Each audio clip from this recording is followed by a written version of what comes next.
ঠিক আছে 2 মিনিট যেহেতু 11টা বলছে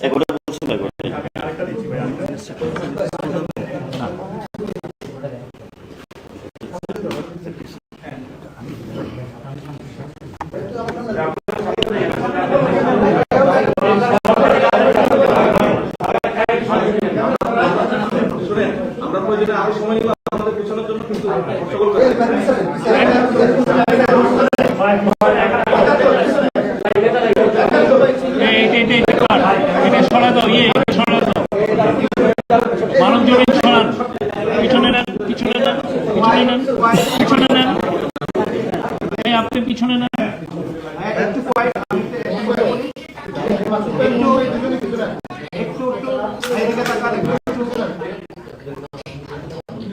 আপনাকে সাউন্ড বন্ধ করতে হবে। আমি কথা বলি প্লিজ, সাউন্ড বন্ধ করতে হবে।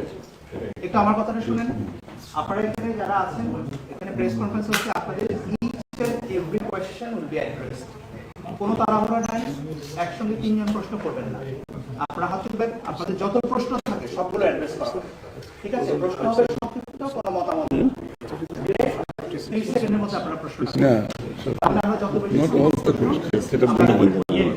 আচ্ছা, আমরা আমাদের 11টা বেজে যাচ্ছে। আজকে আমরা শুরু করছি। প্লিজ সাইলেন্ট, প্লিজ একটু।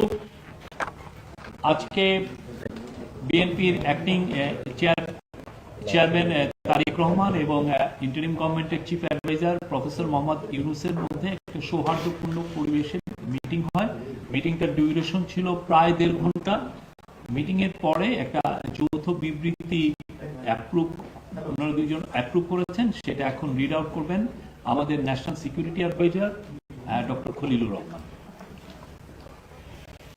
বিসমিল্লাহির রহমানির রহিম।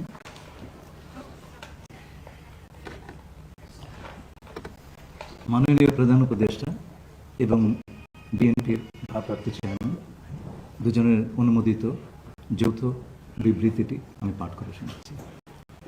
আজ বিএনপির ভারপ্রাপ্ত চেয়ারপারসন জনাব তারেক রহমান লন্ডনে সফররত প্রধান উপদেষ্টা প্রফেসর ডক্টর মোহাম্মদ ইউনূসের সাথে সাক্ষাৎ করেন। অত্যন্ত সৌহার্দ্যমূলক পরিবেশে তাদের বৈঠক অনুষ্ঠিত হয়। জনাব তারেক রহমান প্রধান উপদেষ্টার কাছে আগামী বছরের রমজানের আগে নির্বাচন আয়োজনের প্রস্তাব করেন। দলের চেয়ারপারসন বেগম খালেদা জিয়াও মনে করেন ওই সময় নির্বাচন অনুষ্ঠিত হলে ভালো হয়। প্রধান উপদেষ্টা বলেন যে তিনি আগামী বছর এপ্রিলের প্রথমার্ধের মধ্যে নির্বাচন অনুষ্ঠানের ঘোষণা দিয়েছেন।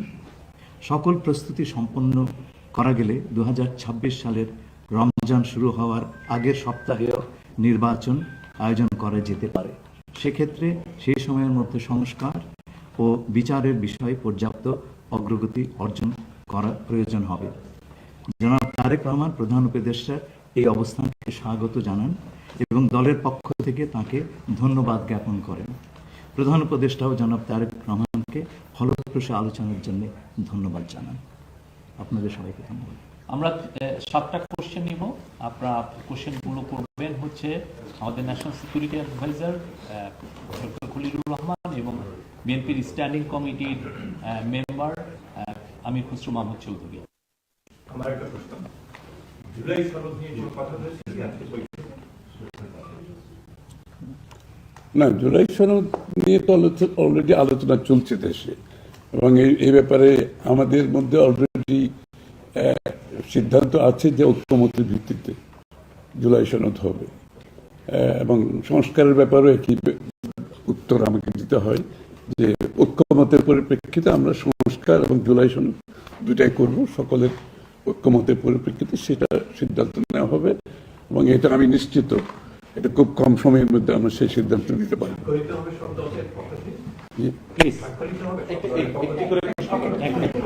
হ্যাঁ, ঐক্যমত যেখানে হবে স্বাভাবিকভাবে ঐক্যমতের পরিপ্রেক্ষিতে যে সিদ্ধান্ত হবে স্বাক্ষরিত তো হবেই, না হওয়ার কোনো কারণ তো নেই।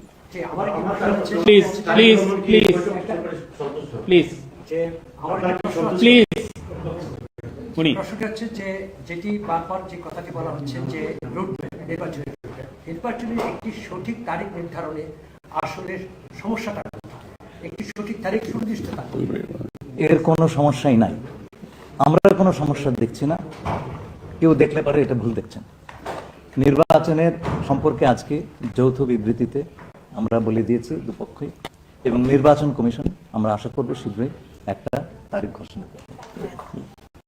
শুধু কি নির্বাচনের কথা হয়েছে নাকি সবকিছু রাজনৈতিক পরিবেশে অন্যান্য বিষয় নিয়ে কথা হয়েছে? সব বিষয়ে আলোচনা হবে, স্বাভাবিক। আমরা তো নতুন বাংলাদেশ গড়ার প্রত্যয় নিয়ে সামনের দিকে এগোচ্ছি। সবাই আমরা চাই দেশ গড়ার যে প্রত্যয় আমরা নিয়েছি, আমরা ঐক্যবদ্ধভাবে সেই কাজটা করব। শুধু নির্বাচনের আগে নয়, নির্বাচনের পরেও বাংলাদেশ গড়ার যে প্রত্যয় নিয়ে আমরা সবাই ঐক্যমত হয়েছি, সেটা আমরা সামনের দিকে এগিয়ে নিয়ে যাব। সংস্কার নিয়ে যে কথা চলছিল, একজন প্লিজ প্লিজ উনি বলুন। সংস্কার নিয়ে যে দীর্ঘ আলোচনা হচ্ছিল, সেই সংস্কার বিষয়ে বিএনপির পক্ষ থেকে বা তারেক রহমান সাহেবের পক্ষ থেকে রিঅ্যাক্ট করেছে। যে আবার স্যার আমি শুনি, সেই সংস্কার নিয়ে যে বর্তমান সরকারের যে একটা বিশাল রূপরেখা তৈরি হয়েছে, একটা বিশাল তালিকা, সেই তালিকা নিশ্চয়ই আজকে আপনাদের সামনে উপস্থাপন করা হয়েছে। সেই সংস্কার বিষয়ে আপনাদের মতামত কি? বিএনপি কিভাবে সেটাকে গ্রহণ না, এটা তো পরিষ্কার। এটা এখানে না বোঝার কোনো কারণ নাই। বিষয়টা হচ্ছে সংস্কার। চিফ অ্যাডভাইজার সাহেব, তারেক রহমান সাহেব, আমরা সবাই একই কথা বলছি। যে বিষয়গুলোতে ঐক্যমত হবে সেগুলোতে সংস্কার হবে, তাই না? তো সংস্কারের বিষয়টা একটা চলমান প্রক্রিয়া। এমন না যে আজ সব সংস্কার এখন শেষ হয়ে যাবে।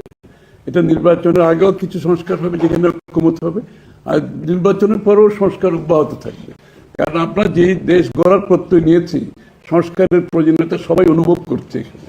সুতরাং আগে পরে সংস্কার চলতে থাকবে। প্লিজ প্লিজ প্লিজ প্লিজ আমার হচ্ছে তারেক রহমান দীর্ঘদিন ধরে এখানে অবস্থান করছেন এবং স্বরাষ্ট্র উপদেষ্টা বলেছেন ওনার দেশে ফিরতে কোনো বাধা নেই। ওনার এই ব্যাপারে কোনো আলোচনা হয়েছে কিনা বা কবে দেশে ফিরতে পারবে? এই ব্যাপারে আলোচনার কোনো প্রয়োজনীয়তা আছে বলে আমরা মনে করি না। তারেক রহমান সাহেব যখনই ইচ্ছা উনি দেশে ফিরে যেতে পারবেন। সুতরাং এটা সিদ্ধান্ত উনি নেবেন সময় মতো। আমি একটা প্রশ্ন করতে চাই। আমার প্রশ্ন আছে যে শেখ হাসিনার যে এই যে হত্যাযজ্ঞ, সেই হত্যাযজ্ঞের যে বিচার প্রক্রিয়া, সেই বিচার প্রক্রিয়ার সাথেও কিন্তু একটা বিষয় জড়িত। তিনি বলেছেন যে তার সময় অর্থাৎ নির্বাচনের আগেই শেখ হাসিনার যে বিচার প্রক্রিয়া তিনি শেষ করতে চান এবং পরবর্তীতে তাকে ফিরিয়ে আনার ব্যাপারে তিনি সিদ্ধান্ত নেবেন। এই ব্যাপারে আলোচনা হয়েছে কিনা, এবং যদি সেটা হয়ে থাকে তাহলে সেটাও এই নির্বাচনের রূপরেখার সাথে এটা কোনো প্রভাব ফেলবে কিনা?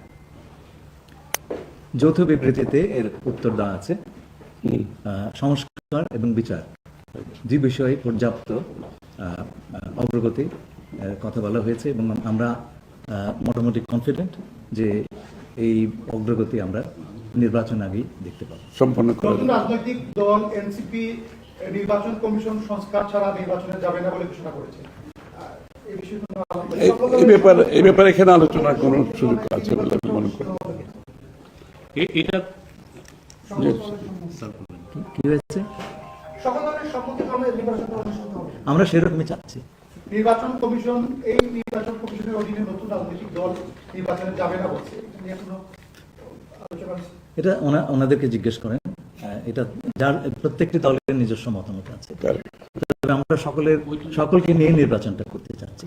আচ্ছা, তাহলে কি আমরা বলতে পারি যে এপ্রিলে যে ঘোষিত যে নির্বাচনের রূপরেখা, সেখান থেকে সরকার কিছুটা সরে আসতে চাচ্ছে বা আসবে?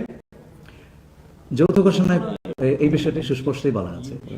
আপনারা শুনেছেন, যদি সকল কাজ সময় মতো আমরা করতে পারি এবং বিচার ও সংস্কারের ব্যাপারে পর্যাপ্ত অগ্রগতি হয়, তাহলে নিশ্চয়ই সেটা করা যেতে পারে। এখানে আমি একটু অ্যাড করি যে ইয়ের সাথে মিটিংটা প্রথমে আমাদের দুই সাইডের ডেলিগেশনের সাথে হয়েছে এবং পরবর্তীতে 1-to-1 আমরা দুজনে দীর্ঘ সময় আলোচনা করেছি। আপনারা কি সন্তুষ্ট কিনা? নিশ্চয়ই সন্তুষ্ট। শুধু আমরা তো বলছি নির্বাচনের আগে নয়, নির্বাচনের পরও দেশ গড়ার ক্ষেত্রে আমরা সবাই একসাথে কাজ করতে হবে, নতুন বাংলাদেশ করতে হবে। আর সন্তুষ্ট না হলে তো যৌথ ঘোষণা আসার কথা নয়। এখন যে বিচার প্রক্রিয়া চলছে বিগত সরকারের বিভিন্ন, আপনি একবার কোশ্চেন আর একটা লাস্ট কোশ্চেন নিব, লাস্ট একটা কোশ্চেন নিব। জি, জাতীয় ঐক্যমত্যের সরকার গঠনের বিষয়ে কোনো আলোচনা হয়েছে কি? এটা তো নির্বাচন পরবর্তী সিদ্ধান্ত, যারা নির্বাচিত হবে তাদের সিদ্ধান্ত। সুতরাং এখানে তো আলোচনা হওয়ার কিছু নাই। Thank you.